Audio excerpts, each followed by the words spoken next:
Pemirsa, Kapolda Aceh Irjen Polisi Rio S. Jambak dan Kasdam Iskandar Muda Brigjen Daniel Kardin memimpin upacara apel konsolidasi operasi ketupat Rencong 2019 dan persiapan pengamanan sidang perselisihan hasil pemilihan umum. Apel tersebut berlangsung di Mapolda Aceh Kamis pagi tadi.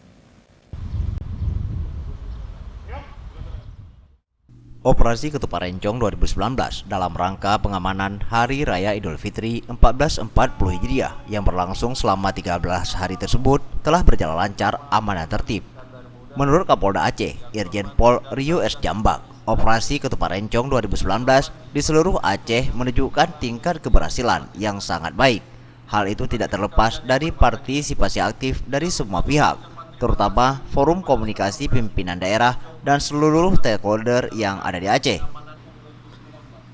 Selain momen Ramadan dan perayaan Idul Fitri 1440 Hijriah, tahun 2019 merupakan tahun politik pemilihan legislatif dan pemilihan presiden.